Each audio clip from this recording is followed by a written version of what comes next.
Good evening and welcome to our daily devotional reading. I hope you had a good day. Without further ado, or much ado about nothing, let's close our eyes and turn inwards. Let's prepare ourselves to receive the words of the divine Plato. To play with Plato as he is playing with Socrates in what reads almost as a comedy. One deep breath,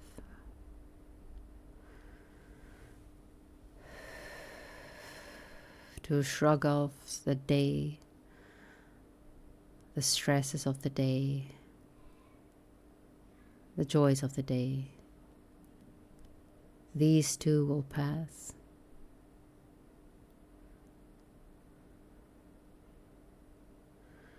And open yourself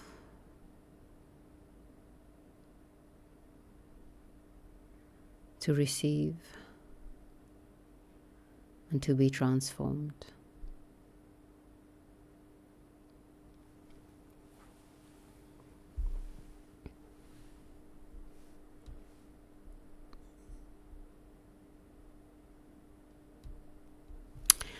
Behold, Socrates, how admirably as he thinks, he addresses himself out in words.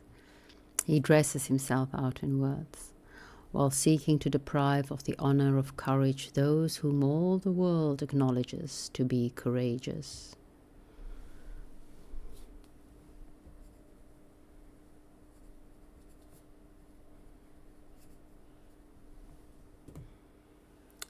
Nicias. Not so, Laches, but do not be alarmed, for I am quite willing to say of you, and also of Lamachus, and of many other Athenians, that you are courageous and therefore wise, Laches. I could answer that, but I would not have you cast in my teeth that I am a haughty Ixonian. Some banter that we probably don't get the joke. At least I don't get the joke. It's... I read the footnote. It also still doesn't make it funny in my eyes. Socrates. Do not answer him, Laches. I rather fancy that you are not aware of the source from which his wisdom is derived. He has got all this from my friend Damon, and Damon is always with Prodicus, who, of all the sophists, is considered to be the best puller to pieces of words of this sort.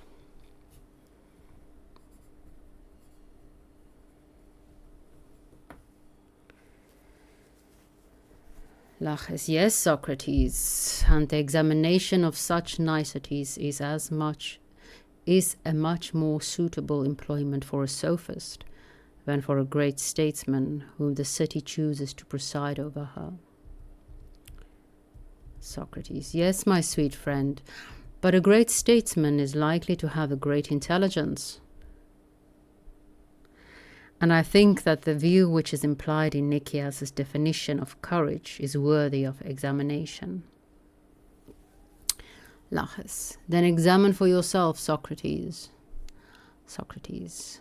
That is what I am going to do, my dear friend. Do not, however, suppose I shall let you out of the partnership, for I shall expect you to apply your mind and join with me in the consideration of the question.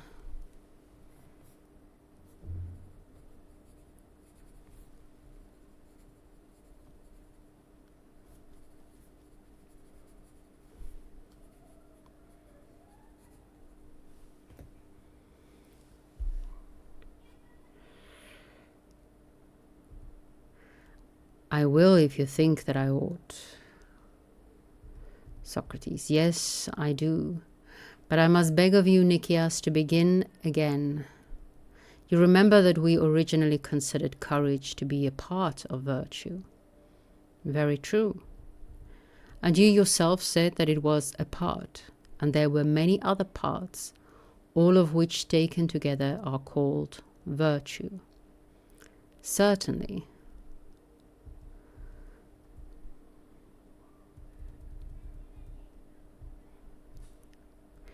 Do you agree with me about the parts? For I say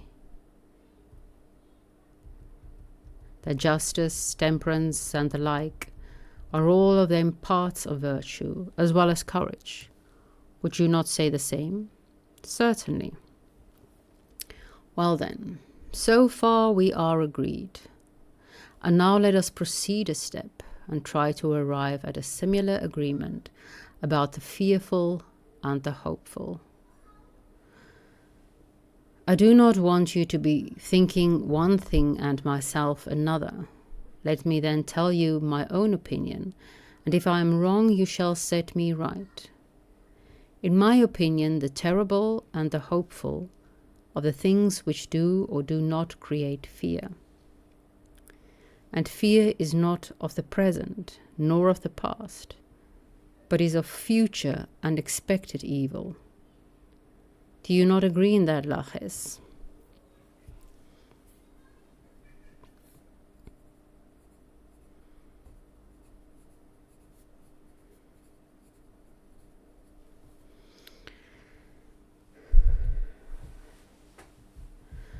Laches, yes, Socrates, entirely.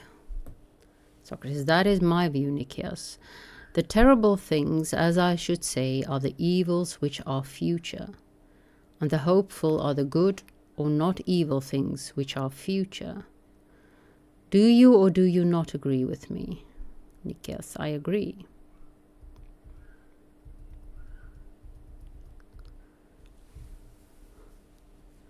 Socrates, and the knowledge of these things you call courage. Precisely. And now let me see whether you agree with Laches and myself as to a third point. What is it? I will tell you. He and I have a notion that there is not one knowledge or science of the past, another of the present, and a third of what is likely to be best and what will be best in the future. But that of all three there is one science only. For example, there is one science or branch of knowledge of medicine which is concerned with the inspection of health equally in all times, present, past, and future, and one science of farming in like manner, which is concerned with the production of the earth in all times. As to the art of the general, you yourself will be my witnesses that he has an excellent foreknowledge of the future, and that he claims to be the master and not the servant of the soothsayer, the seer, because he knows better what is happening or is likely to happen in war. And accordingly the law places a soothsayer under the general, and not the general under the soothsayer. Am I not correct in saying so, Laches? Quite correct. And do you, Nicias, also acknowledge that the same science or knowledge has understanding of the same things, whether future, present, or past?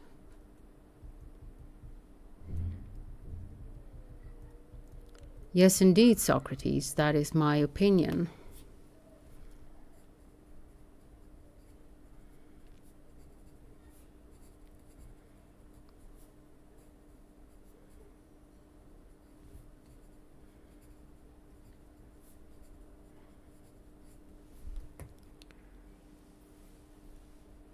And courage, my friend, as you say, is a knowledge of the fearful and of the hopeful.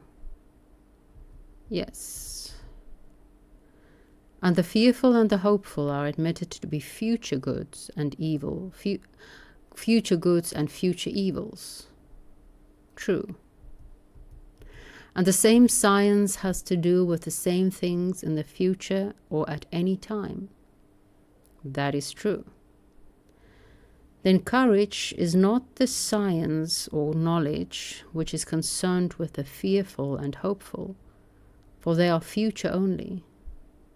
Courage, like the other knowledges, branches of knowledge, sciences, is concerned not only with good and evil in the future, but of the present and the past, and of any time. Nicias, that, as I suppose, is true. Socrates. Then the answer which you have given, Nicias, includes only a third part of courage. But our question extended to the whole nature of courage.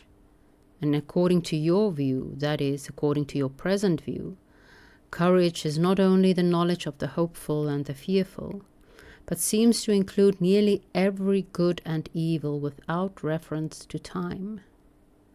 What do you say to that alteration in your statement? The other translation has it as, it would be the knowledge of practically all goods and evils put together. We're back to the knowledge of good and evil. I do not have a banana with me today. Nicias. I agree, Socrates. But then, my dear friend, if a man knew all good and evil, and how they are, and have been, and will be produced, would he not be perfect, and wanting in no virtue, whether justice or temperance or holiness? He would possess them all, and he would know which were dangers and which were not, and guard against them, whether they were supernatural or natural. And he would provide the good, as he would know how to deal with both gods or men.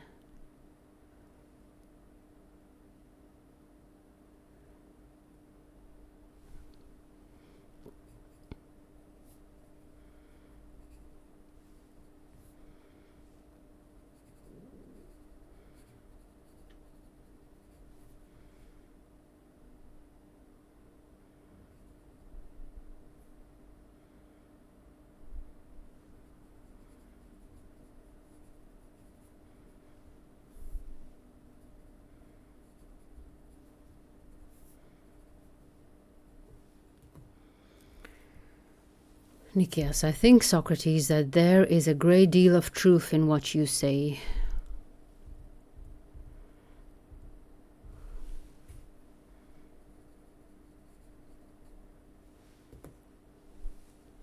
But then, Nicias, courage, according to this new definition of yours, instead of being a part of virtue only, will be all virtue.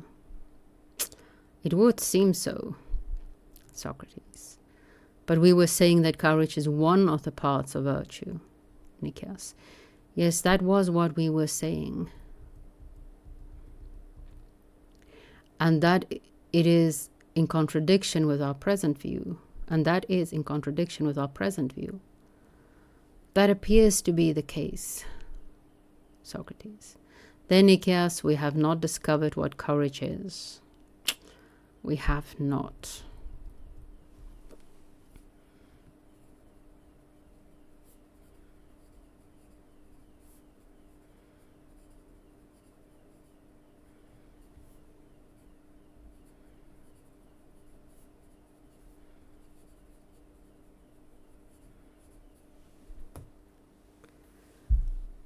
Laches.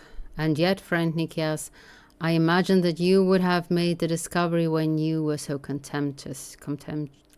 You know what I mean. In contempt of the answers which I made to Socrates. I had very great hopes that you would have been enlightened by the wisdom of Damon, who learned from, I added, who learned from Prodicus, because Prodicus is the famous... oh no, I forgot the book. The famous Sophist, which I did read, but I forgot the book. I can see the book from here. Oh well. I will read about him again because he reappears quite often in the Socratic dialogues. Nicias. I perceive, Laches, that you think nothing of having displayed your ignorance of the nature of courage, but you look only to see whether I have not made a similar display. And if we are both equally ignorant of the things which a man who is good for anything should know, that I suppose will be of no consequence. You certainly appear to me very like the rest of the world, looking at your neighbor and not at yourself. I am of opinion that enough has been said on the subject which we have been discussing, and if anything has been imperfectly said, that may be hereafter corrected by the help of Damon, whom you think to laugh down, although you have never seen him, and with the help of others. And when I am satisfied myself, I will freely impart my satisfaction to you, for I think that you are very much in want of knowledge. That's such a polite way to insult someone. I think that you are very much in want of knowledge. Laches. You are a philosopher, Nicias. Of that I am aware. Nevertheless, I would recommend Lysimachus and Milesius not to take you or me as advisors about the education of their children. But, as I said at first, they should ask Socrates and not let him off. If my own sons were old enough, I would have asked him myself. Nicias. To that I quite agree, the one thing they agree upon. If Socrates is willing to take them under his charge, I should not wish for anyone else to be the tutor of Niceratus. But I observe that when I mention the matter to him, he recommends to me some other tutor and refuses himself. Perhaps he may be more ready to listen to you, Lysimachus. Lysimachus, he ought, Nicias, for certainly I would do things for him which I would not do for many others. What do you say, Socrates? Will you comply? And are you ready to give assistance in the improvement of the youth? The other translation has it as, take an active part with us in helping the young men to become as good as possible. Socrates. Indeed, Lysimachus, I should be very wrong in refusing to aid in the improvement of anybody. And if I had shown in this conversation that I had a knowledge which Nicias and Laches have not, then I admit that you would be right in inviting me to perform this duty. But as we are all in the same perplexity, why should one of us be preferred to another? I certainly think that no one should. And under these circumstances, let me offer you a piece of advice. And this need not go further than ourselves. I maintain, my friends, that every one of us should seek out the best teacher whom he can find. First for ourselves, who are greatly in need of one, and then for the youth, regardless of expense or anything. But I cannot advise that we remain as we are, but I cannot advise that we remain as we are. And if anyone laughs at us for going to school at our age, I would quote to them the authority of Homer, who says that modesty is not good for a needy man. Let us then, regardless of what may be said of us, make the education of the youths our own education. Lysimachus. I like your proposal, Socrates. And as I am the oldest, I am also the most eager to go to school with the boys. Let me beg a favor of you. Come to my house tomorrow at dawn, and we will advise about these matters. For the present, let us make an end of the conversation. Socrates. I will come to you tomorrow, Lysimachus, as you propose, God willing. Thus far our scripture of the evening, and thus far Laches, this dialogue on courage.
Let me start by saying that this type of conclusion that we see in this dialogue is very often experienced as the conclusion of any dialectic into dialogos practice. Firstly, that we do not come to a conclusion. We still do not know what the virtue is by the end of the discussion.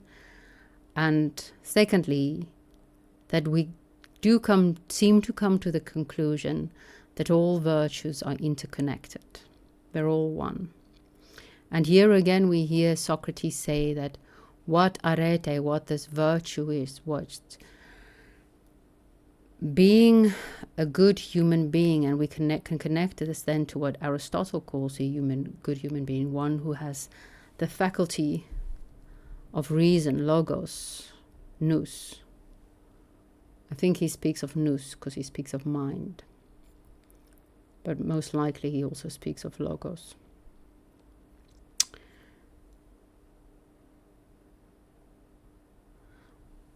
This mind that we have,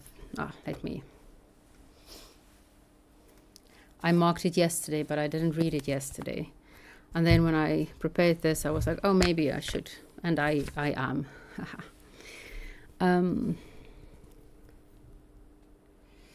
Since it is nous which distinguishes man from the beast, the exercise of nous, mind, must clearly be his proper activity qua man. And here we see that really Aristotle is taking Plato and running with him. I do not see a clear break amongst the two. I see improvements, yes, but not a clear break. We have Socrates saying in this very dialogue, I shall expect you to apply your mind. Because that apparently is what makes us human. Maybe a quick word before I come back to this, a little intermezzo on form and matter.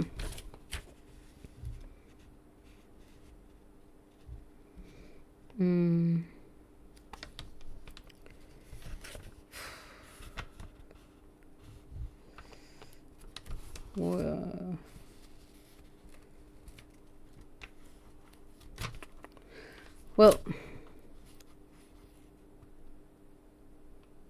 Aristotle, on the other hand, with his belief in real and substantive form, as real as form was to Plato, but in the creature, not above and outside it. I see that as a very, very wise, naturalistic indeed, or at least I'd prefer to see it that way, evolution of Plato's ideas, and a way to not have to use the whole idea of the two worlds mythology. The form is here in this reality. And I've also thought that maybe I should stop referring to things as illusions, but simply as perspectives. And I know an illusion and a delusion is not the same thing, and that's why an illusion could be a perspective. Instead of illusion sounds so not real. And I know that John has a definition of wisdom as seeing through illusion into reality. But I think if anything is an illusion, then everything is an illusion. And so I prefer to speak of perspectives, because everything is real, but everything is real from a certain perspective, and truly real from the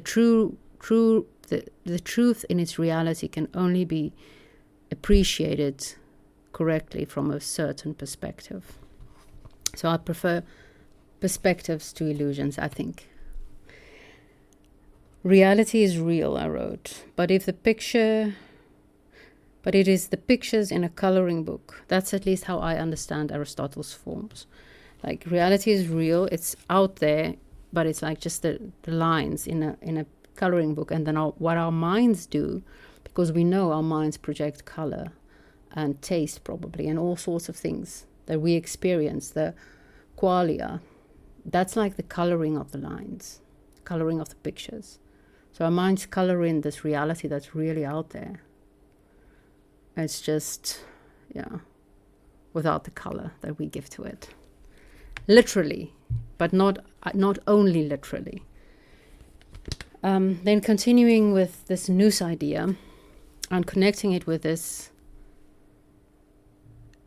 Socrates restating his definition of all of virtue, which was implied by, is it Nicias's definition of courage, that it's knowledge of what is to fear and what is to hope for. So what is good and what is evil in the future. But then Socrates, but if you know what's good and evil in the future, you should know what's good and evil now.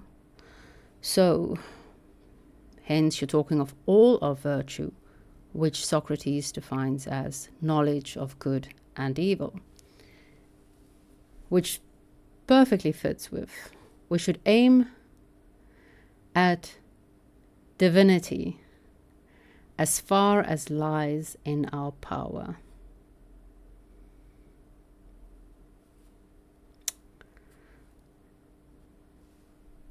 Be like the gods in that they can know all things. It's so funny, I did not expect to find that story in Plato and Aristotle. But there it is.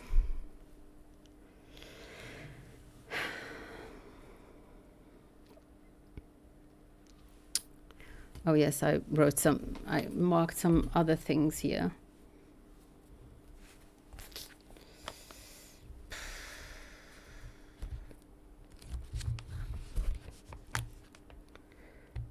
I looked at time today, but maybe let me get melodramatic before I speak of time.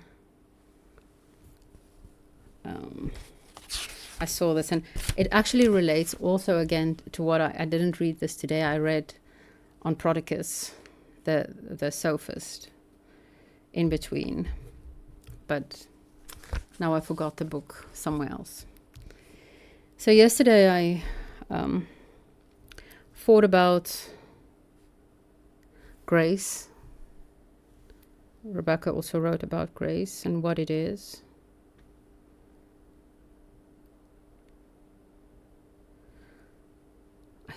Oh, habit.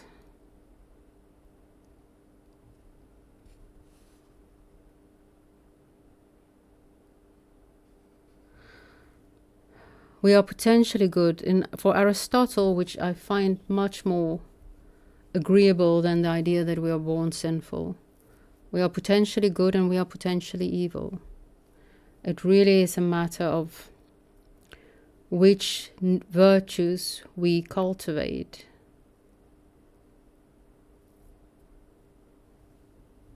Or make perfect by habit.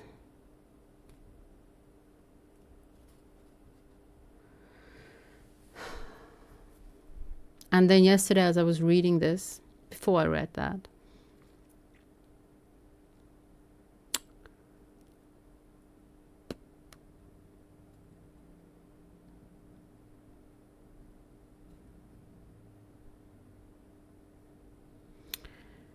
I had the image of the woman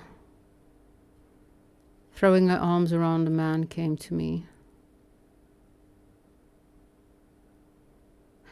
I wrote, cling to what could make you good. And then the image of the woman throwing her arms around a man. Never let me go. Cling to grace. And that whole idea of but by grace.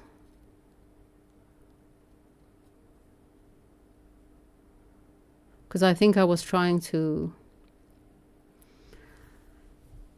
figure out how the whole no free will and yet a call to cultivate virtues. So then I saw this desperate clinging in the image, because that is what I know, because I'm a woman attracted to men.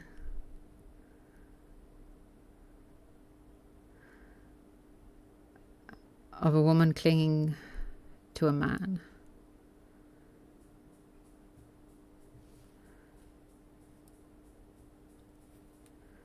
Intimately. And maybe it's just me, but I think it's a familiar feeling, that almost desperation, that you cling to the object of your desire. And then I read yesterday Hadewig van Antwerpen. And she had this ecstatic, visionary, erotic experiences with, I don't know, does she call him Christ or Jesus? It does make a difference. Lord. She just called him Lord. Okay, we can go with that.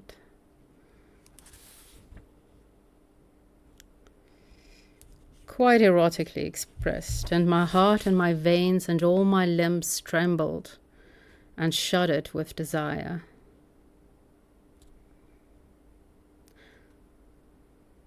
This much I can say about it. I desired to consummate my lover completely, and to confess and to savor to the fullest extent, to fulfill his humanity blissfully with mine, and to experience mine therein, and to be strong and perfect, so that I in turn would satisfy him perfectly. And she speaks of his Godhead. I've never thought of it in that way.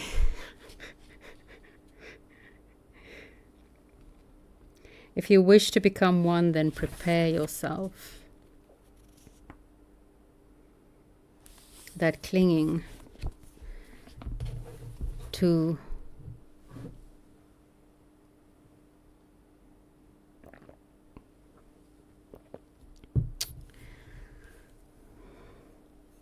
and I see in Socrates' action this type of desperate clinging to what he believes will make him a virtuous man.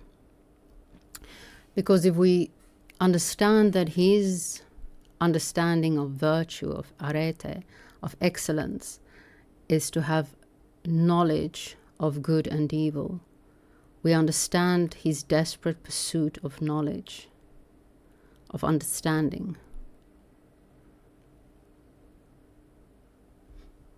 Because for him, knowing these virtues, he will be good.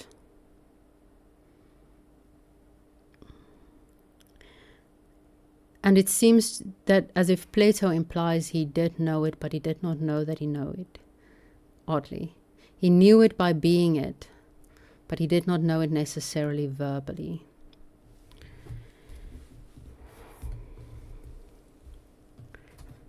He could not dress it up in words. I did start today, but I practiced one more time before I recorded, and then I got shy and I couldn't remember. So I'm just going to read today's. I'm starting in the end because I know the first one a little bit.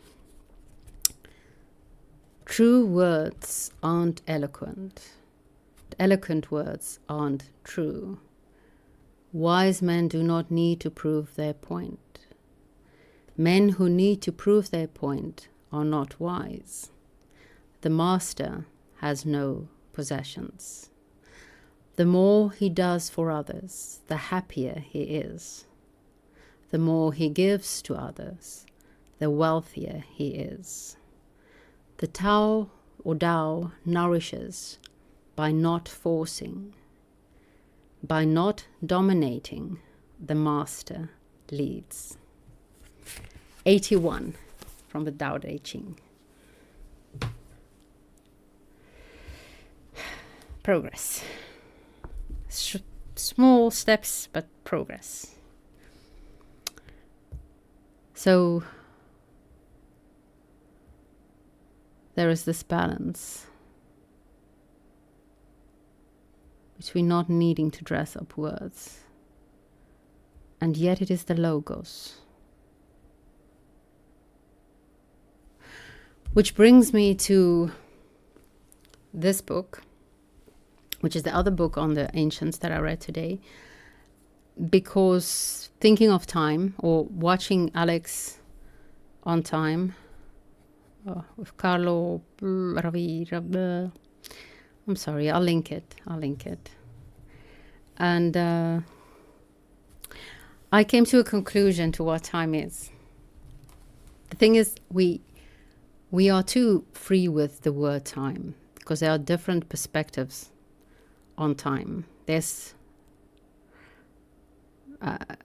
clock time, or time, and I had in brackets. I wrote it down somewhere else to share with Rebecca, and that's better formulated already than just what I wrote here. But anyway, bear with me. And do remember that I'm not searching for intellectual information, just knowledge tidbits.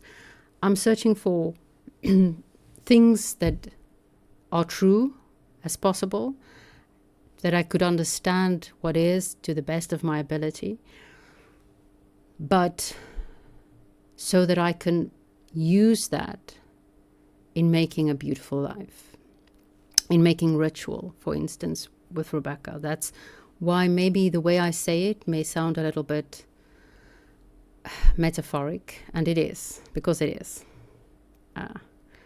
There's the time, which is the watcher's time, which to me, then the definition of that would be a compromise we made for the sake of connection, because they had it about the trains and we needed to be on same time, so we had the watches. So we're compromising for the sake of connection so that we can meet when we're supposed to meet.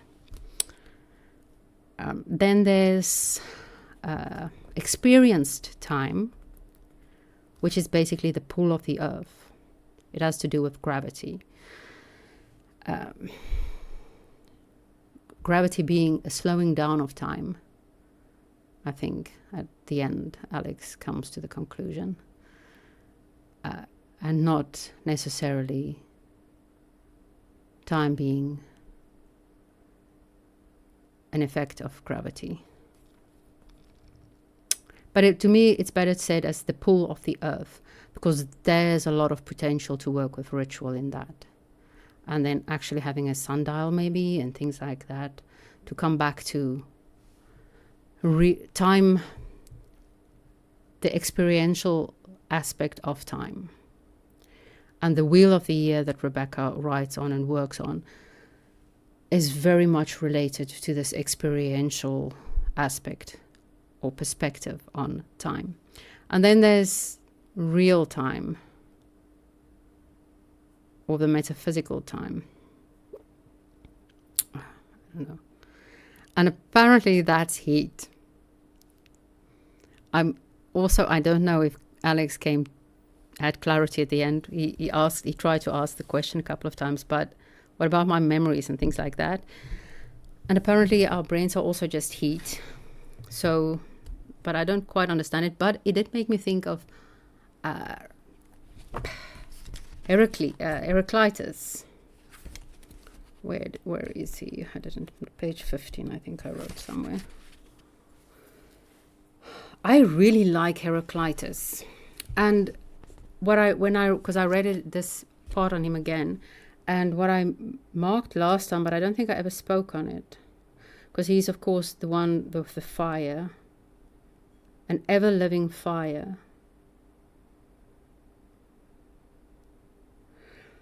And we know him as the one who promotes like the flux of everything, because he's the one with a river. You can't step in the same river twice. But actually the way he's presented in this book is as both the one and the many, very explicitly, and as a kind of a dick, being like really like degrading to other people, but then quite interesting as well. The world is a single dynamic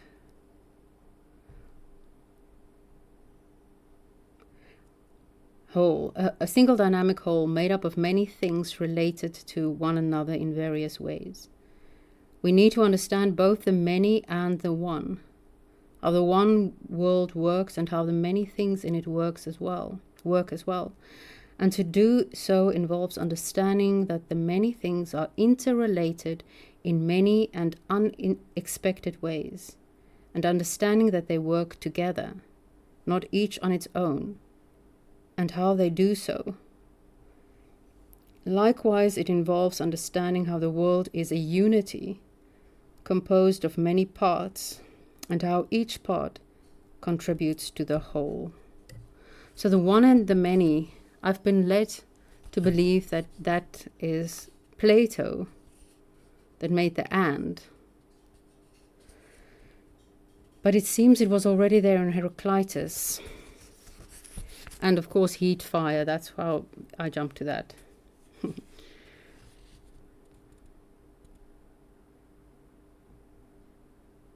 And then, because I asked yesterday, what should one do? Should one fight destiny or comply? And I underlined the previous time, the counsel to understand and accept one's place in the world and not fight against destiny need not be shallow and need not be intended as comforting.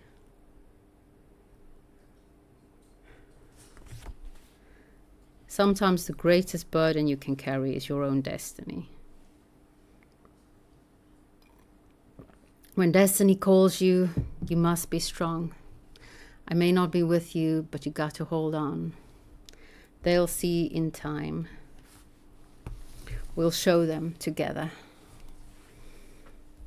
'Cause you'll be in my heart.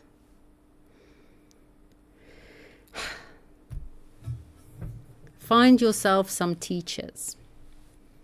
That's the final thing that Socrates spoke of today, and that I shall conclude with as well. Find yourself teachers, and by teachers, I mean fellow learners.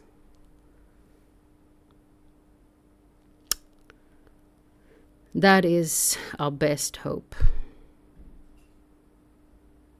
I think. May the spirit of Sophia be with us.